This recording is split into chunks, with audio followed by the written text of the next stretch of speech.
할렐루야. 에베소 5장 1절로 마지막 절까지 우리 함께 말씀을 나누겠습니다. 잠시 기도하겠습니다. 할렐루야. 좋으신 아버지, 우중 가운데 하나님, 이 백성과 이 민족을 지켜주시고, 아버지, 많은 어려움 가운데 있지만은 하나님, 우리 민족이 하나님 앞에 여러 가지로 잘못한 부분들 많이 있습니다. 회개하고 다시 한번 하나님 건강하고 아름다운 민족으로 새롭게 되어지는 하나님 시간들이 되어지도록 역사하여 주옵소서. 이 시간도 주의 하나님의 생명의 말씀을 하나님이 함께 나눌 때에 주의 영이 함께하여 주셔서 우리들을 깨우쳐 주시고 새롭게 하는 시간 되게 하여 주옵소서. 우리 구주 예수님의 귀하신 이름으로 기도하옵나이다. 아멘. 오늘 에베소서 5장 이 말씀에는 여러 가지로 하나님이 주시는 귀한 말씀이 있습니다. 그 중에 한 4가지로 우리가 대지를 나눠서 말씀을 나눠보겠습니다. 첫 번째 대지는 5장 1절로 2절입니다. 우리가 하나님을 본받는 삶에 대해서 잠시 말씀을 드리겠습니다. 제가 읽겠습니다. 그러므로 사랑을 받는 자녀같이 너희는 하나님을 본받는 자가 되고 그리스도께서 너희를 사랑하신 것 같이 너희도 사랑 가운데서 행하라. 그는 우리를 위하여 자신을 버리사 향기로운 제물과 희생 제물로 하나님께 드리셨느니라. 네. 하나님을 본받는 삶은 무엇일까?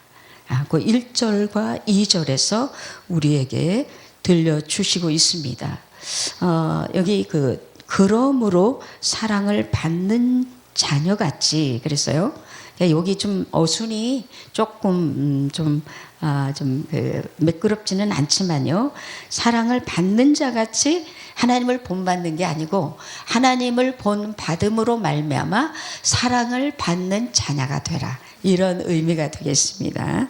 그러니까 먼저 무엇이냐? 하나님을 본받는 삶이 이루어질 때에 우리는 하나님의 사랑을 받는 자녀가 될 것이다 라고 하는 말씀이 되겠습니다. 네, 그럼 하나님을 본받는 삶은 무엇인가요? 굉장히 어떻게 보면은 우리는 사람을 우리의 메스터로 또는 우리의 모델로 이렇게 삼고 있지만 실상 성경은 사람을 본받으란 말이 아니라 하나님을 본받으라 이렇게 말씀하고 있습니다. 왜요? 우리가 하나님의 형상을 우리가 입어서 만들어진 존재이기 때문에 하나님과 교제하는 존재이기 때문에 우리의 모델은 하나님이 된다는 것이죠. 여기 보면 영어 성경에 보면은요 이 모델을 이그젬플이라고 그랬어요. 그러니까 본보기를 삼으라 그런 뜻이죠. 그러니까 하나님은 우리의 본보기가 되는 거예요. 그러니까 모든 매사에 모든 것에서 하나님을 본보기로 우리가 살아가는 거예요. 그러니까 어떤 문제에 닥쳤을 때 이 케이스에서 어떻게 우리가 이 문제를 해결해 나갈 것인가 이런 어떤 장애에 우리가 이렇게 서 있을 때에 그때에 우리가 이것을 해결할 수 있는 길은 하나님은 이 일을 어떻게 이루셨는가 이게 샘플로 하나님을 우리가 바라보게 되면은 그 문제를 해결할 수 있다는 거예요. 그래서 모든 삶에서 하나님이 어떻게 하셨는가에 대해서 우리가 굉장히 주목을 하면서 가야겠죠. 근데 여기 보니까 본받는 삶에 대해서 구체적으로 말씀을 해 주셨어요. 2절에 보니까 예수님께서 뭐라 그랬어요? 그는 그리스도께서 너희를 사랑하신 것 같이 너희도 사랑 가운데서 행하라 그랬어요. 그는 우리를 위하여 자신을 버리사 향기로운 제물과 희생 제물로 하나님께 드리셨느니라. 그러니까 우리가 사랑받기 위해서 하나님을 본을 받아야 되는데요. 하나님 어떻게 하나님을 본받습니까? 하나님 보여주세요. 하나님은 영이시니까 우리 눈에 볼 수 없어요. 그런데 하나님이 말씀이 하나님 안에 계신 그 말씀이 육체를 입고 이 땅에 오셔서 우리가 원하는 본을 보여주신 거예요. 예. 거기에서는 대표적으로 두 가지를 얘기하는 희생제물과 향기로운 제물이 되셨다 그랬어요. 예. 희생제물과 향기로운 제물. 희생제물은 무엇이며 향기로운 제물은 무엇입니까?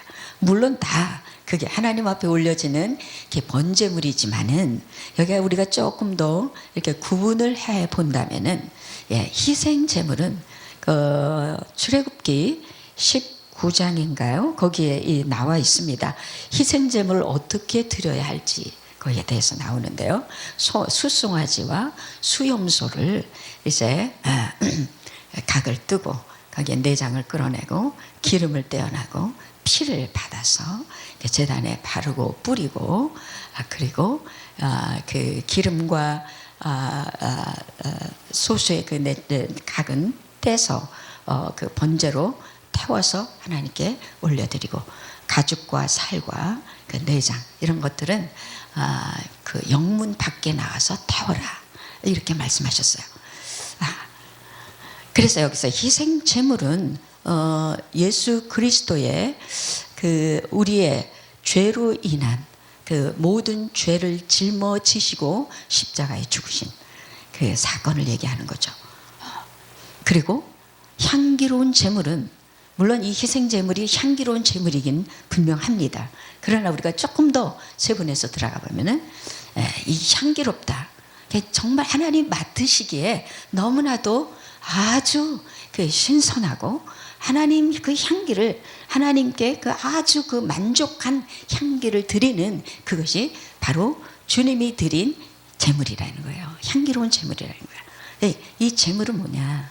제가 생각할 때는 제가 막 묵상하면서 이렇게 생각해 볼 때에 예수님이 이 땅에 순종하시고 그리고 그 순종하신 그 모든 일거수일투족 걸음마다 우리에게 보여주신 그 삶, 다른 사람을 위해서 이타적인 삶을 사셨고 그리고 하나님께 절대적인 순종을 통해서 마지막 십자가에 올라가셔서 우리의 모든 죄를 짊어지시고 그리고 모든 그 마귀의 일, 죄악을 영원히 제거해 버리신 놀라운 사건이시죠. 이것이 하나님께 큰 만족을 드리신 거예요.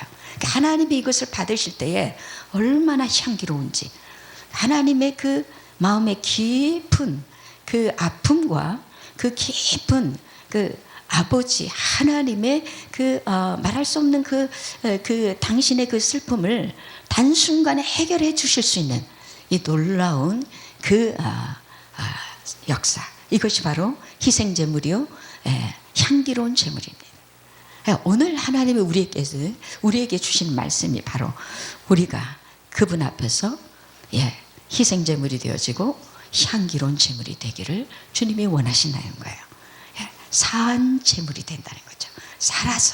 살아서 예수 그리스도께서 행하신 모든 일들을 우리도 이 땅에서 행할 수 있게 되어지기를 주님이 그것을 원하시기 때문에 우리에게 뭐예요? example, 본을 보여주셨다. 우리가 그 길을 따라가는 것이 마땅한 일이고 우리의 해야 할 본분이다 라고 성경은 말하고 있어요. 베드로전서 2장 그 20절을 보면은 20절 이하의 그 말씀을 보면은요, 그 예수 그리스도께서 본을 끼쳐서 그 자취를 따라오게 하려 하셨느니라 그랬어요. 베드로전서 2장 20절로 그 쭉 밑에 보면 여러 가지 말씀이 있지만은 예수님께서 21절 하반절에 보면은 본을 끼쳤다 그랬어요. 자기가 본보기가 되어서 그 자취를 따라오도록 그렇게 하셨다. 그게 향기로운 제물이 되셨던 것이죠.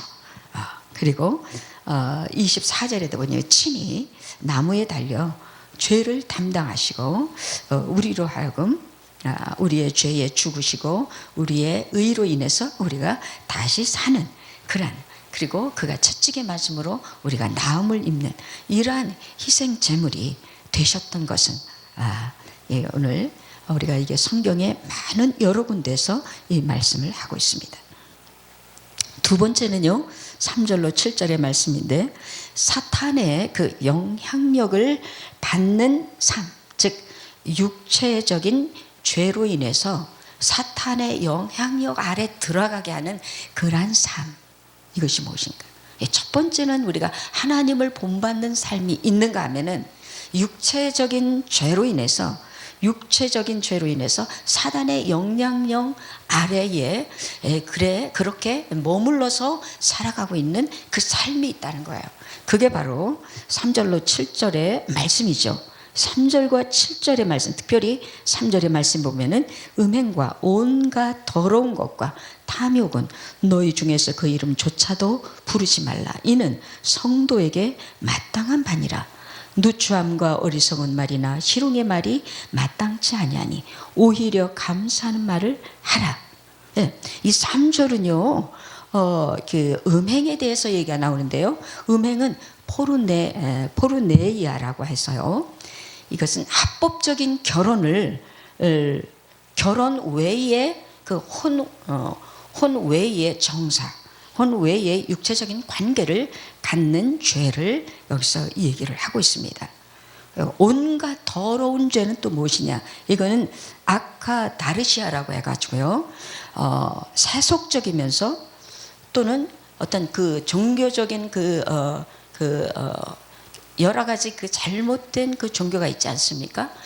그래서 사제들이 여기서 그 종교적인 그 템플 안에서, 사원 안에서 음행을 하고, 그것을 그들은 마땅한 것으로 그렇게 여기는 그런 그들의 법이 있습니다. 우리가 그 이단의 많은 그 교주들도 보면은요, 그 교주들이 그 성도들과 함께 어떤 그 육체적인 관계를 가져서 그들로 하여금 정결하게 한다라고 하는 거짓되고 잘못된 이 속임수로 인해서 육체적인 죄를 범하는 것을 볼 수 있습니다. 이것이 온갖 더러운 것이다. 그래서 아카다르시아라고 하는 이 말씀이 있어요. 그리고 세 번째는 여기 탐욕이라는 말이 있죠. 탐욕은 플레오넥시아라고 해가지고요, 단순한 그런 어떤 욕심을 떠나서 끊임없이 지속적으로 성적인 쾌락을 추구하는 그러한 그 상태를 여기서 탐욕적인 것이라고 이렇게 성경은 표현하고 있어요. 그러나 원어를 깊이 보면은 이게 전부 다 세 가지가 전부 다 육체적인 그런 그 음행을 얘기를 하고 있습니다. 그래서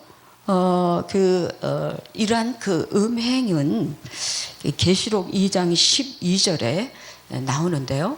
버가모 교회와 2장 20절에 두아디라 교회에 거기에 발람의 교훈이 나와요. 발람의 교훈. 발락이 이스라엘 백성들을 꼬여서 범죄하도록 발람의 사주를 받고 발락의 사주를 받고 발람이 이스라엘 백성들에게 우상 제물을 먹게 하고 행음하도록 그렇게 해서 하나님의 저주 아래 들어가도록 만들어낸, 이게 아주 사악한 계략이죠.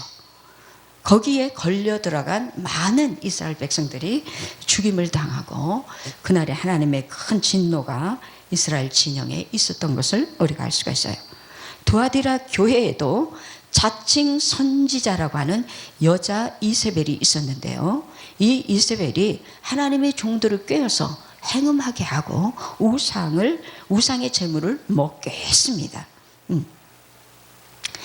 지금 오늘날에도 이런 일들이 너무너무 많이 있는 것을 알 수 있어요. 고린도전서 3장 16절에는 너희는 너희가 하나님의 성전인 것과 하나님의 성령이 너희 안에 거하시는 것을 알지 못하느냐. 누구든지 하나님의 성전을 더럽히면 하나님이 그를 멸하시리라 그랬어요. 그러니까 많은 죄가 몸 바깥으로 짓지만은 이 음행은 몸 안에 짓기 때문에 이 죄가 굉장히 크다는 얘기죠. 하나님이 그를 반드시 멸하리라 그랬어요. 하나님이 거하시는 거룩한 성전이 더럽혀짐으로 인하여 하나님의 영이 더 이상 거기에 머물러 계실 수가 없기 때문에 하나님은 결국은 소멸되어지고 성령은 소멸되어지고 그는 세속에 빠지는 무서운 죄를 짓게 되는 결과를 가져오게 되죠. 두 번째는요, 그러니까 첫 번째는 음행과 온갖 더러운 것과 이 탐욕, 이거 전부 다 육체적인 죄인데요. 육체적인 죄뿐만 아니라 두 번째는 그 혼적인 죄, 정신적인 죄 또는 입술로 짓는 죄, 마음의 죄가 있다고 성경은 지금 말하고 있습니다. 그게 바로 4절인데요. 누추함과 어리석은 말이나 희롱의 말이 마땅치 아니하니 오히려 감사하는 말을 하라 그랬어요. 누추함, 제가 이것을 찾아봤어요. 누추함이 무엇인가 그랬더니 헬라어로 아이스크로테스인데요. 아주 천박하고 속되고 더럽고 이 부끄러운 말을 한다는 거예요. 이 어리석은 말은 오를로기아라고 해가지고요, 죄의 성향을 지닌 안 좋은 말이다. 그러니까 그 언어 속에 죄가 숨겨져 있다는 거예요. 사람을 꼬이든가 나쁜 길로 인도하는 그런 말들, 이게 아주 잘못된 얘기죠. 근데 이런 말, 또 희롱의 말, 이 희롱의 말은요, 유트라 펠리아라고 해가지고요, 이것은 원래는 아주 재치 있는 농담을 한다 그런 뜻인데, 지금 성경에서 말씀하시는 것은 이것은 외설적이고 아주 상스러운 그런 농담입니다. 그 속에 또 뭐가 있어요? 독이 들어있다는 거예요. 그래서 이런 말들은 사실 언어적인 폭력이 되고 상대방에게 그 성적인 그런 어떤 그 폭력적인 언어를 써서 상대방에 모욕감을 주고 수치감을 주는 그런 말이에요. 그러니까 몸으로 짓지는 않지만 입술로 또는 마음으로, 언어로 이렇게 죄를 짓는 이것을 성경은 아주 그 강력하게 지금 말씀을 경고를 하고 있는 것을 볼 수가 있어요. 이런 것들은 정말 주님께서 말씀하시기를요, 이것은 뭐냐, 불순종의 아들들 가운데서 역사하는 영, 그 안에 노임을 받고 거기서 같이 그 종의 자세로, 노예로서 그 악한 영에, 그러니까 불순종하면요, 그 불순종하는 그 속에 그 악한 영이 들어오게 돼 있다 이거예요. 그러니까 들어오면 그 악한 영에 의해서 이러한 모든 육체적인 죄 또는 이 언어적인 죄, 언어는 이미 이 마음 속에서 이 악한 것들이 이게 그 입술을 통해서 나오는 것을 얘기를 하고 있죠. 그래서 이런 자들, 이런 거짓된 말들, 이런 잘못된 언어들을 절대로 하지 마라. 왜요? 하나님의 진노가 그들 가운데에 임한다. 그렇게 얘기했어요. 6절에 누구든지 헛된 말로 너희를 속이지 못하게 하라. 이로 말미암아 하나님의 진노가 불순종의 아들들에게 임하나니 그러므로 그들과 함께하는 자가 되지 말라. 육체적인 그런 그 음행이나 언어적인 이 악한 말을 하는 자들에게서 어떻게 알아요? 돌아서라. 돌아서야 된다. 그들과 더 이상의 교제를 나누지 말라는 얘기예요. 왜요? 그들과 함께 있으면 하나님의 진노가 같이 임하게 되는 것이기 때문에 그들에게서 반드시 돌아서야 되리라고 성경은 말씀을 하고 있습니다. 세 번째는요,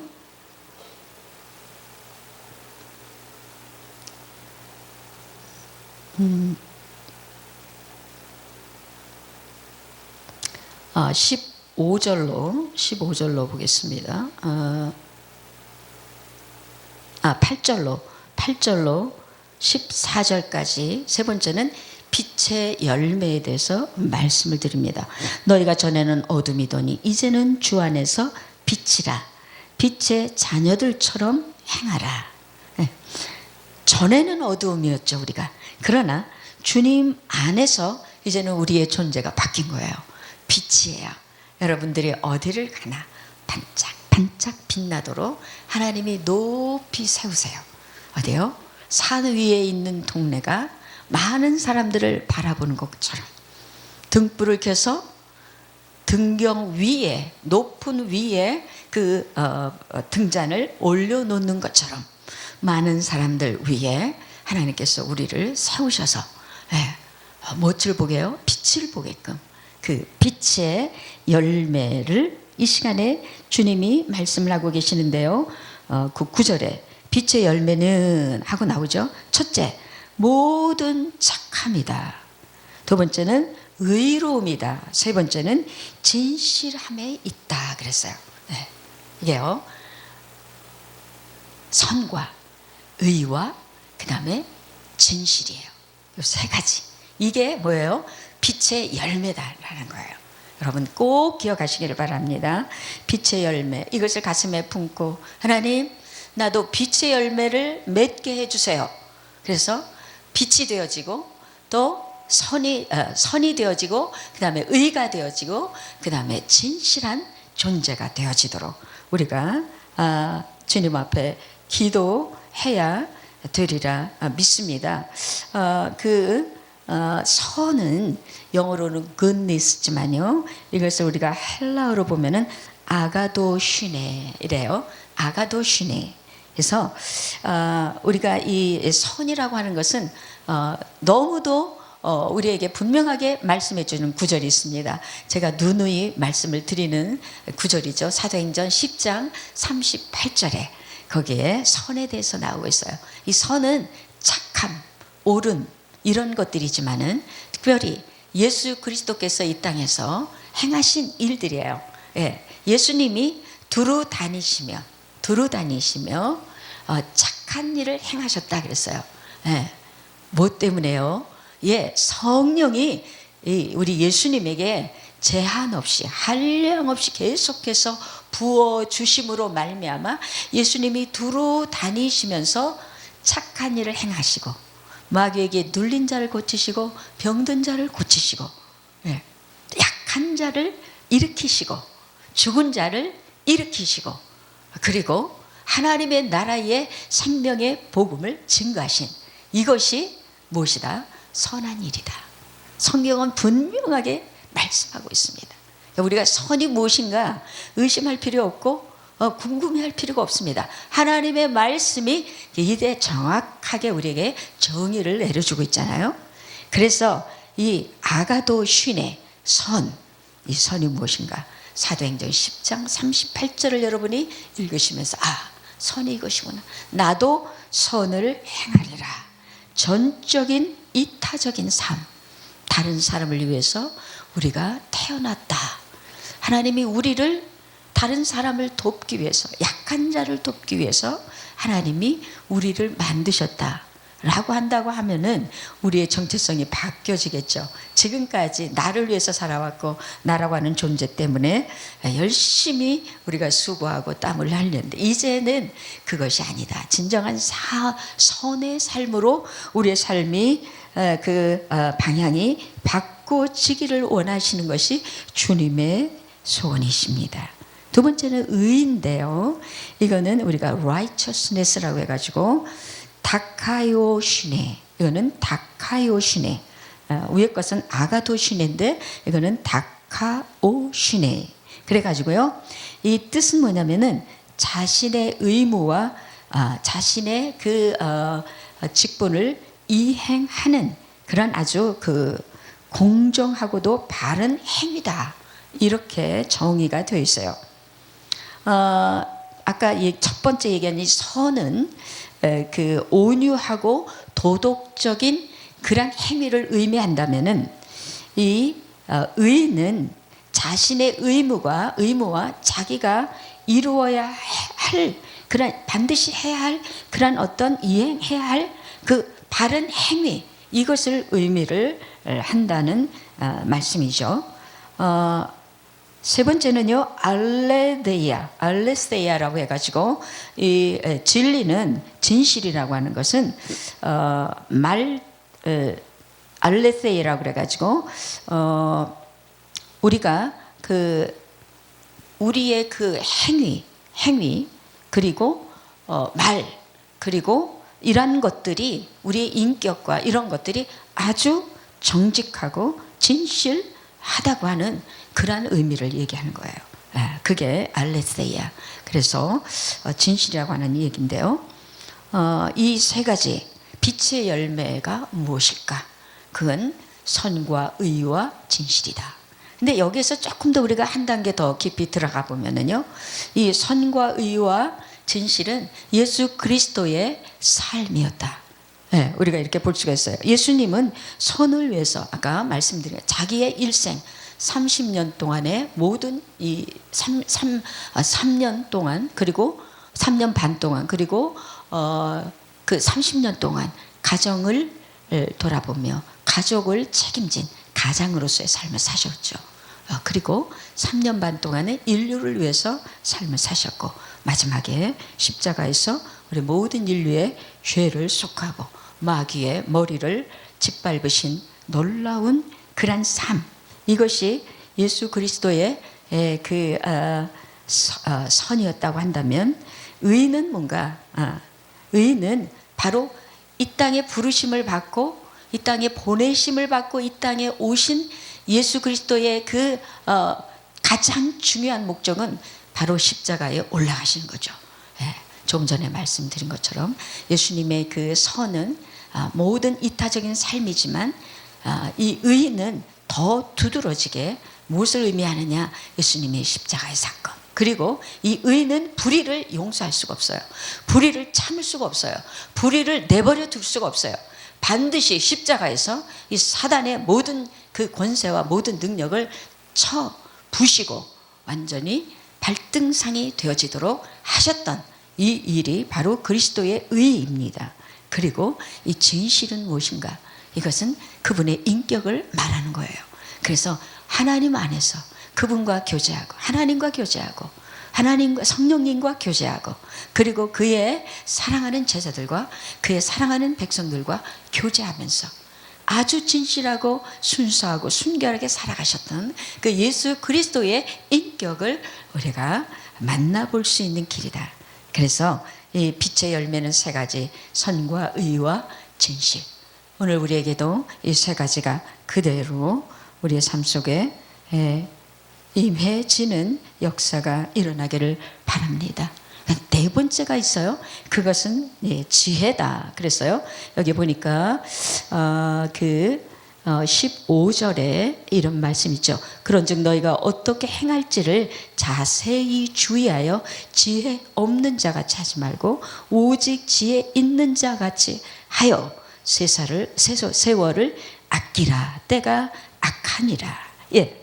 자, 빛의 열매가 한 가지가 더 있습니다. 지혜이죠. 근데 이 지혜는 그 특징이 있습니다. 특징이 무엇인가? 특징은 여러 가지가 많이 있겠지만은요, 세월을 아낀다 그랬어요. 지혜 있는 사람은 세월을 아낀다고 말씀을 하고 있습니다. 세월은 뭐냐? 카이론이라고 그래가지고요. 헬라어로 카이론에서 중요한 시기 또는 금방 지나가버리는 특별한 기회다. 이렇게 돼 있어요. 언어에 보면은. 그래서 세월을 아끼라. 세월을 아끼라. 중요한 시기가 있는데요. 그 시간을 놓치지 말라 그 얘기예요. 우리 앞에 수많은 기회가 지나갑니다. 매일매일 만나는 그 미팅이 있고요. 또 만나는 그 사건이 있고 또 우리가 당하는 모든 이 환경이 있습니다. 환경이나 사건이나 또는 만남이나 이 모든 일들을 주님이 주시는 기회로 삼으라는 거예요. 그래서 그 기회가 뭐가 되느냐? 카이로의 시간이 되어지도록. 크로노스의 시간들이 흘러가는 거는 내버려 두고 거기에 카이로스, 하나님이 정한 시기. 근데 우리 크리스찬들, 우리 성도들에게는 이 모든 우리에게 주어진 365일, 24시간, 모든 시간들, 이 모든 횟수, 모든 나날들이 전부 다 하나님이 우리에게 주신 축복의 시간이라는 거예요. 그래서 이 세월을 어느 특정한 그 세월만 아끼는 게 아니라 모든 시간들을 기회로 잡아서 하나님이 그러니까 우리가 아침부터 새벽부터 일어나서 하나님과의 먼저 기회를 잡고 그 다음에 하나님과 우리가 오늘 해야 할 일들, 오늘 우리가 만나야 할 사람들, 오늘 우리가 가야 할 장소, 이런 모든 것들을 주님께 여쭙고 그리고 하나님 앞에 엎드려 기도하면서 우리에게 주신 이 세월, 하루 24시간이라는 거, 1년에 365일이라는 이 시간들을 하나님 우리가 어떻게 어떻게 우리가 이것을 카이로스로의 아주 신성한 시간으로 우리가 만들어야 할 것인가.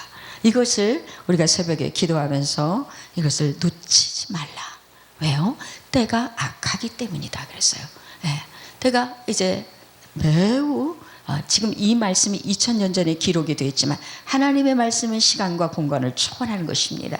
그래서 시간을 우리가 과거의 것이라는 말은 이제는 다 이거는 없어버려져야 돼요. 날마다 우리는 현재입니다. 이 말씀이 오늘 우리 현재의 우리 것으로 받아서 오늘 우리가 바라볼 때에 시대마다 시대는 정말 아꼈어요. 그리고 많은 사람들 시간을 놓쳐버렸어요. 많은 사람들이 기회를 놓쳤습니다. 너무나 많은 시간들을 허비하고 마치 광야에서 40년 동안 돌아다니며 그 40년을 허비했던 불순종과 하나님의 뜻을 몰랐기 때문에 시간을 놓치고 기회를 놓쳤기 때문에 열흘이면 들어갈 수 있는 그 길을 40년 동안 방황했던 이스라엘의 그 시간들을 절대로 우리는 반복해서는 안 될 거예요. 깨닫는 순간, 그 순간부터 우리는 기회를 잡기 위해서 오늘 이 시간을 어떻게 내가 카이로스의 시간으로 바꿔야 할 것인지, 하나님의 신성한 시간, 하나님과의 만남의 시간을 만들어야 할지에 대해서 우리가 정말로 결단하고 주의를 기울여야 될 줄을 믿습니다. 마지막 네 번째로는요, 22절로 쭉 나와 있는데요. 22절은 아내와 남편과의 관계를 교회와 예수 그리스도와의 관계로 비유해서 하신 말씀이에요. 왜 이 말씀을 하셨을까요? 이 말씀에는 깊은 비밀이다 그랬어요. 이 말씀을 통해서 우리는 비밀과 신비를 우리가 또 열어볼 수가 있겠죠. 근데 여기서는 이제 아내가 해야 할 부분과 남편이 해야 할 부분이 있습니다. 그러니까 아내는 뭐하냐? 아내들이요, 남편에게 뭐하라? 복종하기를 주께 하듯 하라 그랬어요. 아내들은 반드시 남편에게 복종해야 됩니다. 물론 그 예외라는 거는 있겠죠. 죄에 대한 문제, 또 여러 가지로 폭행이나 이런 부분들은 잘못된 것은 여기서 제외하고 일반적인 것을 얘기하는 겁니다. 그러니까 모든 아내들은 남편에게 복종하는데 그 복종이 어떻게 하느냐? 교회가 예수 그리스도께 복종하듯이 하라 그 말이에요. 여러분 우리가 잘 알죠. 아브라함의 아내 사라가 아브라함에게 주라고 불렀습니다. 사라는 자기의 남편 아브라함을 주님이라고 불렀습니다. 굉장한 그 존경과 남편에게 절대적인 복종을 했죠. 근데 성경은 여러 가지로 말씀을 하고 있는데요. 그 고린도 전서 11장에 제가 조금 남편과 아내에 대한 얘기를, 왜 아내가 복종해야 되는지에 대해서 고린도전서 11장에 나와 있어요.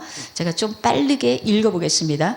남자는 하나님의 형상과 영광이니 그 머리를 마땅히 가리지 않거니와 여자는 남자의 영광이니라. 남자가 여자에게서 난 것이 아니요 여자가 남자에게서 났으며 또 남자가 여자를 위하여 지음을 받지 아니하고 여자가 남자를 위하여 지음을 받은 것이니 그러므로 여자는 천사들로 말미암아 권세 아래에 있는 표를 그 머리 위에 둘지니라. 이 표는 수건을 쓴다는 얘기죠.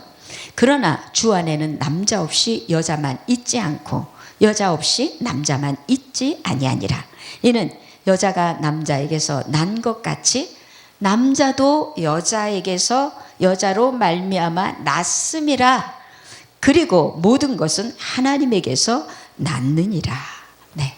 이것은 뭘 얘기하느냐? 누가 높고 누가 낮고 누가 종의 그런 그 자리에서 누구를 섬기고 그런 차원이 아니라는 거예요. 이것은 뭘 의미하느냐? 이것은 하나님과 또 예수 그리스도와 우리 성도와의 관계를 예시를 해주는 거예요. 그래서 복종하라고 하는 그 원어의 뜻을 깊이 보면은 여기에는 질서라는 의미가 있습니다. 질서. 그러니까 하나님이 질서를 세우기 위해서 이러한 그 창조의 원리를 통해 이런 과정을 했고, 또 이것은 뭐를 앞으로 미래의 그림자로서 있었던 것들인데, 이것은 실제적인 뭐냐? 영원한 하나님의 나라에서는 예수님과 우리 신부되는 성도들의 관계를 질서로서 하도록 하기 위해서 한 거예요. 그러니까 여기서 아내가 남편에게 할 일은 딴 거 없어요. 할 일이 없습니다. 한 가지, 복종하는 거예요. 순종하는 거예요. 그런데 남편들은 아내를 위해서 해야 할 일이 너무도 많이 있더라고요. 여기 성경에 보니까 남편들은 뭐를 해야 되느냐? 여기 보니까 남편들아, 아내 사랑하기를 그리스도께서 교회를 사랑하시고 그 교회를 위하여 자신을 주심같이 하라. 네. 왜요? 그것은 자기 앞에 영광스러운 교회로 세우사 티나 주름 잡힌 것이나 이런 것들이 없이 거룩하고 흠이 없게 하려 하심이라. 이와 같이 남편들도 자기 아내 사랑하기를 자기 자신과 같이 할지니 자기 아내를 사랑하는 자는 자기를 사랑하는 것이라. 누구든지 언제나 자기 육체를 미워하지 않고 오직 양육하여 보호하기를 그리스도께서 교회에게 함과 같이 하나니 우리는 그 몸의 지체임이라. 할렐루야. 하나님의 뜻을 알겠죠? 왜 가정에 아내와 남편을 두셨는지. 남편은 권위를 가지고 아내를 누르라고 하는 차원이 아니라 자기 몸과 같이 사랑하고 아끼고 보호하여서 목숨을 내주기까지 사랑하라는 거예요. 아내는 뭐예요? 남편을 존경할 때에 예수 그리스도를 존경하듯이 남편에게 복종하면서 모든 것을 순종하며 따라갈 때에 그 가정이 정말 하나님이 다스리는 천국이 되어지고 자녀들은 저절로 그 안에서 복되게 성장하는 역사가 일어나는 결과를 우리가 알게 됩니다. 오늘도 우리가 에베소서의 이 귀한 말씀들을 주신 목적, 본받는 삶, 하나님을 본받는 거예요. 그 본은 뭐예요? 희생제물과 향기로운 제물이 되신 예수님의 그 발자취를 따라가는 것이고, 그 예수님 안에 있는 그 빛은 선이요 의요 진실이다. 이것이 오늘 우리의 정체성이 되어져서 빛 가운데에 거할 때에, 그리고 그 빛이 우리에게 지혜를 주심으로 말미암아 우리의 남은 생애가 세월을 절대적으로 아낌으로 말미암아 하루 24시간 1년 365일 동안 하나님이 우리에게 주신 이 모든 시간들을 카이로스의 신성한 시간으로 우리가 이것을 기회를 잡고 모든 매 순간순간들을 하나님의 놀라운 그러한 창조의 아름답고 복된 시간들로 만들어서 우리가 영원한 기업을 이 땅에서부터 시작하여 하나님의 나라의 풍성한 것으로 우리가 다시 얻을 때까지, 여러분, 우리가 그리스도의 신부가 되어서 정말 우리를 어느 곳에 있든지 하나님이 빛으로 삼으시는 영광의 교회로, 아름다운 광채가 나는 영광의 교회로 세운 그러한 그 놀라운 우리의 정체성이 되어질 수 있도록 우리가 다시 한번 가다듬고 새롭게 하는 시간 되어지기를 주님의 이름으로 축원합니다. 할렐루야. 오늘도 주신 귀한 말씀 안에서 이 악한 세대, 세월을 아끼고 기회로 삼아 하나님의 뜻을 이루는 저희들을 되게 하여 주옵소서. 우리 구주 예수 그리스도의 귀하신 이름으로 기도 올려옵나이다. 아멘.